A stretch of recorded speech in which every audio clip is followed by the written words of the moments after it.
This is the moment that designers cherish. The moment designers love.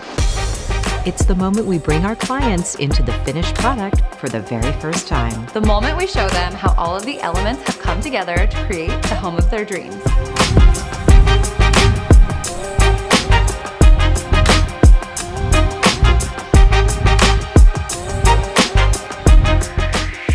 This is The Reveal.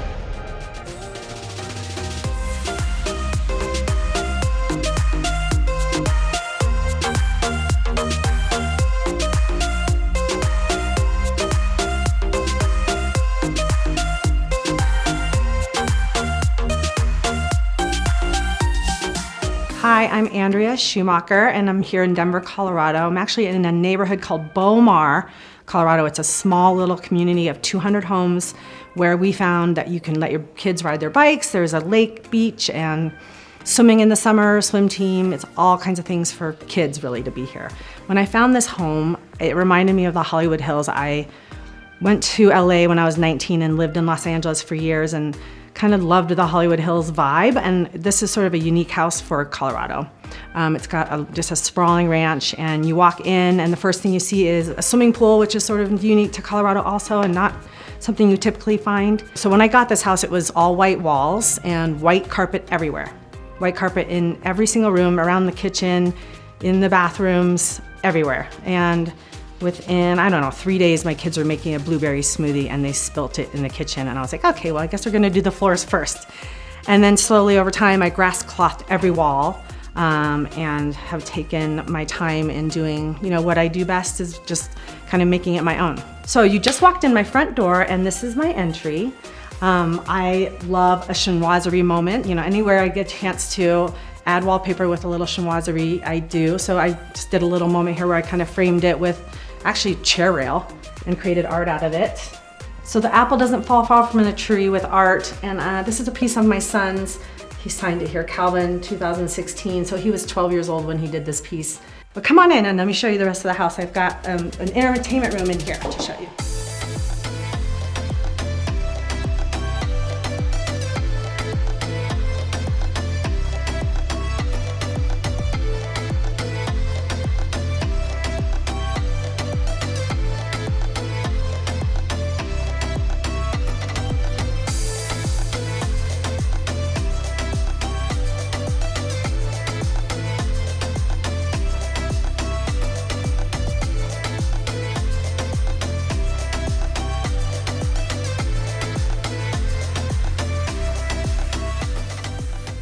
So I really feel like your home should tell your story, and this one tells mine. Some of the stories behind my house are this collection of these Abeji dolls. They come from Nigeria. I lived there as a kid. My dad was there as a virus hunter. And so we lived in Nigeria, and those are from the 70s. I love, the record player when people are over, throwing on a record. And then, this room is just kind of a hangout spot. This piece right here is a Jacques Duval Brassiere piece from Paris. He was a really famous furniture designer. He had a shop in Paris where he actually created sort of bugs into tables. So this one, there's maybe 20 circulating in the world. It's a praying mantis. He uses a lot of mica and brass, and he lights things up. So we are sticklers about lighting. I think it's so important, first of all, to not cast light straight down on anyone's face. I think when you're designing lighting, there should be 3 types of lighting: task lighting, mood lighting, and the task lighting doesn't have to be one where it's like shining in your face. So we always use gimbals. Gimbals are the cans that actually can rotate inside the can, so it washes walls and spaces and pieces rather than people. And then again, you want to light up your objects. So this has its own lighting. The table is a light in and of itself. The art's lit up, but again, no direct lighting down onto the floor. This piece is actually a Thomas McKnight piece, and I love it because I obviously in school had to learn how to draw perspective, and it's not easy. And I love that it's a little bit out of perspective. And so it's an interior space, which speaks to me. And some of if you look at it closely, it's kind of sort of wrongly drawn, and I love that about it. Right adjacent to this sitting space is another sitting space I absolutely love. So this sitting area adjacent to my bar sitting area is just another spot where people can gather, but I love the idea of 4 chairs around a tea height table. I feel like, when you have people sitting at a sofa, most people don't want to sit in the middle. So this creates a space where it's like everyone has their own spot. You can have a cocktail here, you can eat dinner here because it's a little bit higher than a coffee table, a little bit lower than a dining room table, and I love that. And then obviously you have the fireplace, and then this whole wall is all my grandmother's artwork, which I want to talk to you about. So I attribute being a designer to my grandmother. I spent my summers with her in New York, Long Island. She was an artist. She had artworks. I have her artwork from spanning 50 years, from living in Vienna and going to the Fine Arts Academy in Vienna to when she passed in 1986. And we would just sit in her studio and do all kinds of things like printmaking and pressing flowers, and she would show me how to draw. These pieces are kind of spanning different eras of her life. This was one of her earlier works, which I'm actually currently making into wall covering. These are some of her older works. This is actually just a sketch on vellum, and these 2 are woodblock prints, so she would carve into wood and then press it into ink and press it onto paper. But if you look at the detail, it's just really amazing to me. Her artwork was so inspirational to me that I ended up doing a coffee table book, and I have a lot of her work in it that I'd love to show you. One of the most lovely things about her work is that it spanned over 50 years. And so I have stuff from when she just had gotten out of art school and she moved to Paris, and she actually studied under Dali and Leger. And so she has a lot of surrealist work. And this is kind of an example of that, where this is sort of in the surrealism era. And then she moved into some wood blocking, which I talked about a moment ago, and I can show you some more of this. But it's just, all this is just, it's so inspirational to me because it spans years of her work, and I keep scanning them and patterning them, and I just get more and more out of it, and it's just beautiful to me. There's such a breadth to her work.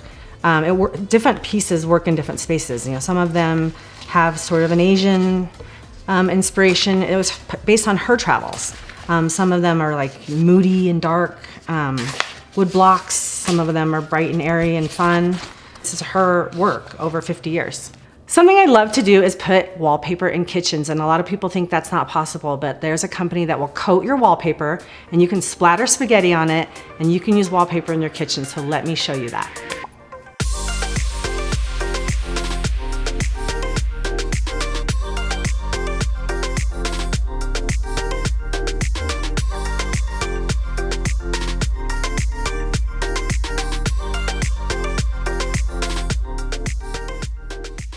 So welcome to the kitchen. When I first bought this house, it was much, much different. I basically gutted the whole thing and had a lot to work with here. We had some challenges. I would have to raise the window in order to have a typical counter height. So this is actually a tiny bit lower than a typical counter height. So we couldn't fit dishwashers in here. So we had to create 2 dishwasher drawers to make this kitchen work. Another thing I love about this kitchen is that we use wall covering instead of a backsplash. This wallpaper in particular, I just love the scene because I love to travel. I love going places, and I wanted every single thing to be placed exactly where it is. I sent the company elevations of every wall. So I placed the elephant particularly right here, so it was front and center. So every image you see here was like thoughtfully put here in exactly the right place. Also, I don't love kitchens or the looks of kitchens. I love it looking like furnishings instead of a kitchen. So this is a hidden fridge. It's Sub-Zero, but it's hidden behind these paneled doors. And if you see here, this is an operating door, but I made these look like drawers that go with storage drawers and so on. And then flanked this dresser, if you will, with fridge and freezer. So it looks like 2 armoires. And so you feel like you're actually in a furnished room instead of a kitchen. Again, I love to travel, and typically you see in Europe real marble. This is Calcutta marble that I used in my kitchen, and I'm okay with it that it etches. I'm okay with it that it stains a little bit. That's a look in Europe, something that they do, and it's found often. So I did take the extras and kind of protected some areas and made them into cutting boards. Why not use the extra of your stuff and make it into cutting boards as opposed to throwing it out and making it a remnant at the fabrication yard? In this instance, I actually found the wallpaper, a wall covering that I wanted to use first, and then worked my way backwards to choosing the stone. And that's sort of indicative of our design process and sort of unique to how we do do all of our projects, we work from the end in mind. So we might start with a pillow that has 15 colors in it. And that pillow will then inform us what the color of the island's gonna be or what your backsplash color is gonna be. So when I found this actual piece of stone, I loved that it drew some of the oranges in it. Some of the Calcuttas you'll find will have just a lot of grays and whites. This really brought in that like rusty tones that I think complemented the wall covering really well. So this is where I entertain. This island seats 6. Everyone gathers around here. We make Christmas cookies. We, have dinner parties. And I don't like appliances out in my kitchen where I entertain. So that's why I created a back kitchen.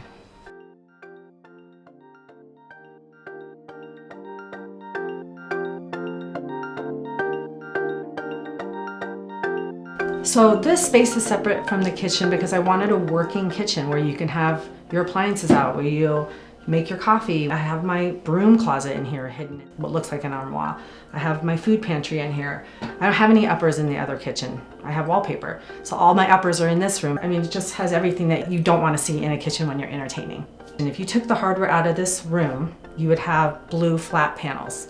But I added all this Asian hardware to flat panels and had them rub it a little bit so it looked like it was older. And this looks like an old Asian armoire.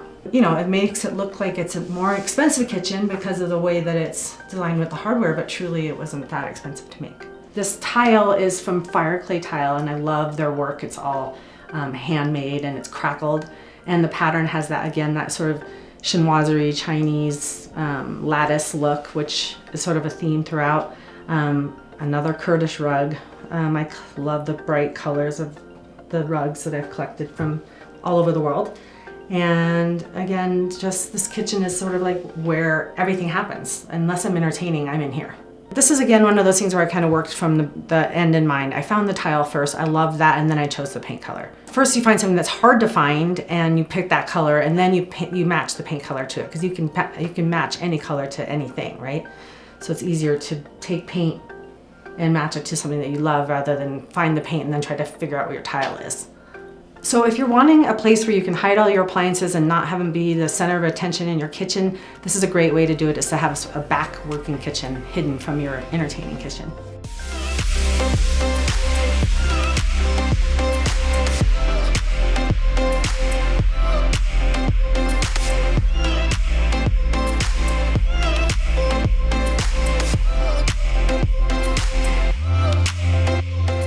One of the few things I kept in this house was this 70s chandelier, which I think is hilarious and fun. And just kind of brings, some of the history of this actual home into place. I love a round dining room table. I think it's more cozy for people. I love these lattice chairs. Again, it's a little bit of the chinoiserie I love to bring into my homes. I love the pattern on the chairs. It's fun, it's a vibrant color. It works well with everything. I love large patterns mixed with small patterns. And I just think it has a great colorway. So the fifth wall is just, basically it's your ceiling, and you can either do it in the same wall covering as your walls, or a lot of times we'll mix and match. Like we'll do some sort of graphic pattern on the ceiling, grass cloth on the walls, or mix match, large pattern, small pattern on ceiling and walls. You can see here that I carried the grass cloth up and onto the ceiling, and sometimes people are like, well, I don't like the seams, but that's the beauty of grass cloth. The seams are the beauty. The way it goes together is the beautiful part of grass cloth, I believe. So that's a little bit about the dining room. Let me show you the family room where we all hang out.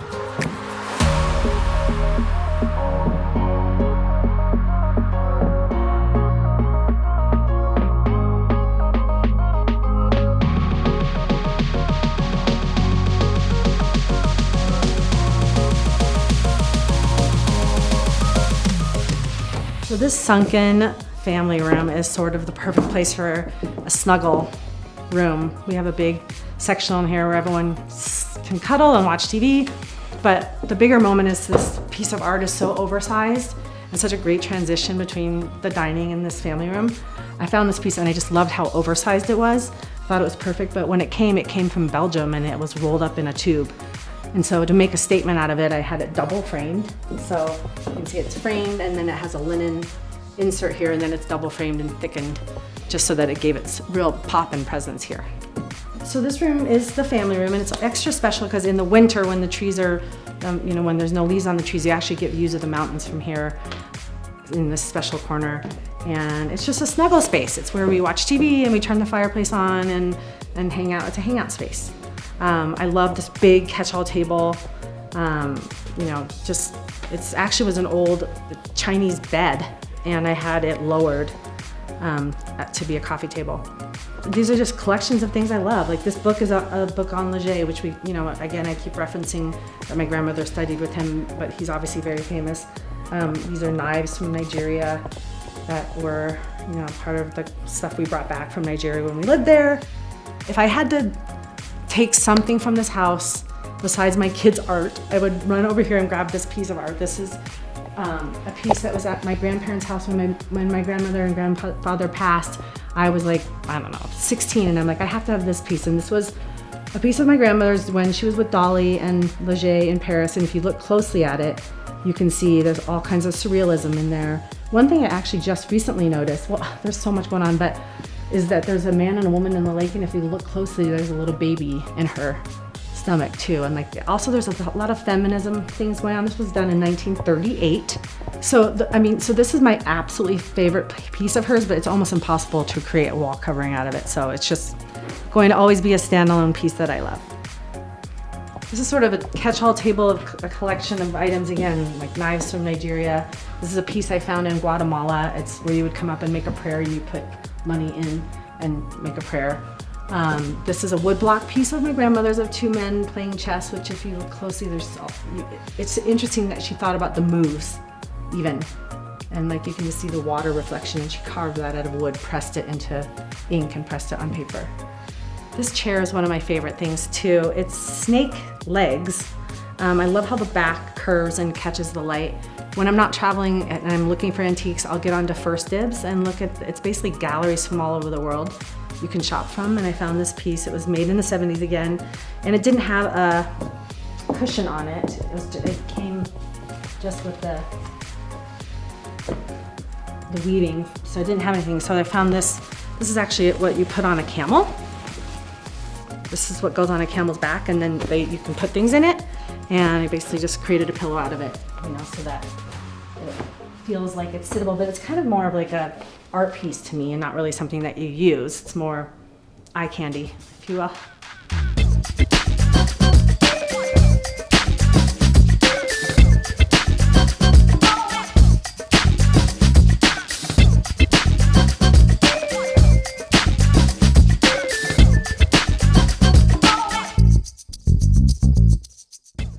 So the grand vision for my home office was to make this feel like a cozy place that you can actually read. And yeah, I work here too, and I talk on the phone, but I wanted it to feel like you can curl up with a book as well, and it feels like a library. Again, I brought so this office also has these Moroccan lamps that I had shipped back when we were in Morocco for the last trip.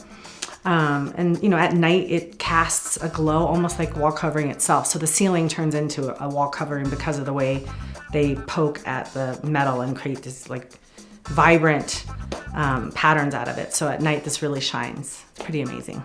And in this room I started with the wall covering again. I loved the latticed ground that kind of ties in the lattice and the chairs that are sitting in the dining room.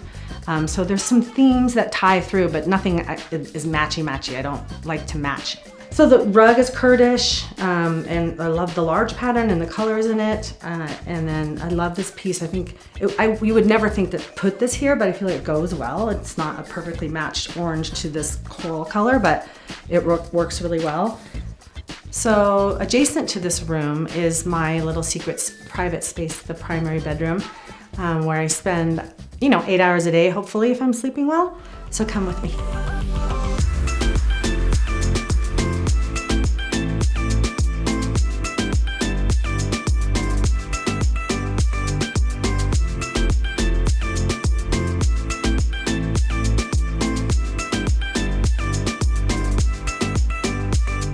So welcome to my boudoir. This is my primary bedroom. I did a show house at the Greystone Mansion in Beverly Hills, and the whole room was in this wall covering. And I thought to myself, oh my gosh, I'm gonna wall cover this entire room and then I have to take it down and back to white. And so I created panels out of one of the walls so I could reuse it. So I measured perfectly so it would fit my headboard. And then in the room I created it, so at least I had something to take away and like use again and not throw it out. So that's where this was inspired from. And it's basically just panels that I put up against the wall and put my bed up against it. These lamps are fun. I found these, they light up in two different ways. They light up above and they light below, separately or together. This bathroom, when I bought this house, so the bathroom was completely open concept, and there was this weird sort of three-sided fireplace right here. And it took some thought to figure out how to close this off. And my thinking was to get the light through here, we'd be able to create a wall and create a separate space in the primary bathroom. So I do have the window and the drapery here for a reason. I custom designed this headboard using brass nail heads, bringing in some of the brass hardware that you see throughout the house. I love the, sort of straight angled headboard just because it makes you feel cozier. I purposely created this sort of gap in between to give it sort of like a tailored look, and then had them, do the stripes purposefully when they made the bed. So I chose this particular fabric. It's a Wursler fabric. I chose this particular fabric because it's so soft and velvety. So if you don't have pillows or you're rubbing up against it, it's not a scratchy headboard. I hate wood headboards. I just wanted something super cozy. So on one of my many trips to Marrakesh, we go to this one particular rug shop and I love the owner, and we sit for hours and he pours us mint tea and rolls out rugs for us, and we sit for hours and drink tea and talk to him and look at rugs. And this one, when he rolled it out, it just like gave me the chills. I have it now. I just think it's so saturated and beautiful, and I love that it's handmade from Morocco and it just has a super soft, luxurious feel, and it's perfect for a primary bedroom. So just off my sleeping space is a place to read a book.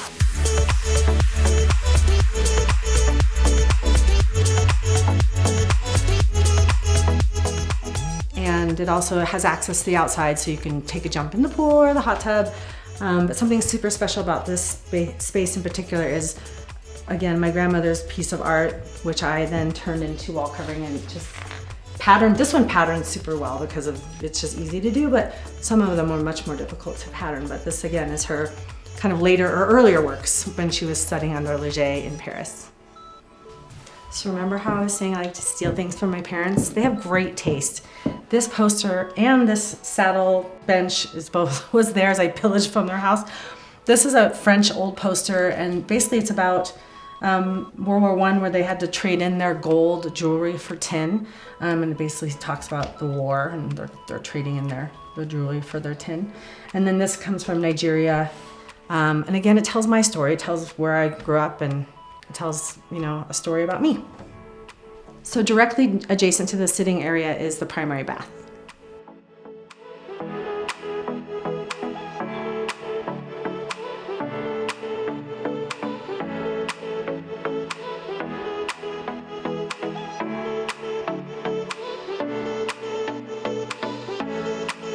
So when I first started with this bathroom, I had to have something to inform my decisions, and so I really wanted to use this piece of my grandmother's, again, a wood block piece.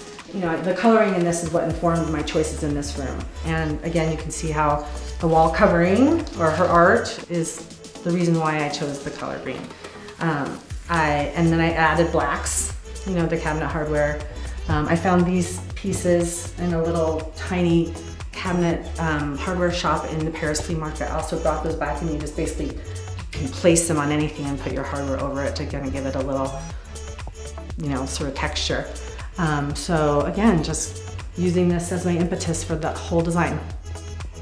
So this isn't a typical bathroom, just in that, I feel like a lot of times people just throw in some cabinets and some uppers and a mirror and call it a day. I wanted this to be a closed medicine cabinet, if you will. And there's cotton balls in one, and there's Band-Aids in another. And so you know exactly where to find everything. And this is just more like furniture again to me. So I love a really good soaking tub that holds heat. I see a lot of people throwing in these plastic sort of, courtesy bathtubs. I actually like to take a bath and relax in one. So obviously the curvature of a bathtub is important, and one that's heavy and holds heat. So I chose this one. This piece again is from Africa, and then a freestanding flowing tub filler, which is in the black to pull in, again, the black from the artwork. And then if you want to look in the shower, I had a typical shower put here. So when I bought this house, there was a makeup vanity here. I ripped that out and created a typical shower, but I really wanted steam. And this was the original shower, and I kept it. I pulled in the green tiles from the art, as you can see. And you can shut that door and turn the steam on and actually sit and have a steam, or you can have a regular shower. And I wanted to kind of have the option of having both. So how I made this house my home and it telling my story is I collected art over time. I brought things in from my childhood. I display my kids' art. Let your home tell a story. When you're traveling, pick up something that you love and display it so it creates a conversation. I texture everything and I make it cozy and living. Anyone could sit here, put their feet up. Nothing's untouchable. Thank you so much for coming to my home and walking around with me and looking at all my treasures from all over the world and a little piece of my childhood and then my kids' items. This is what makes my house a home, and I was so glad to share it with you.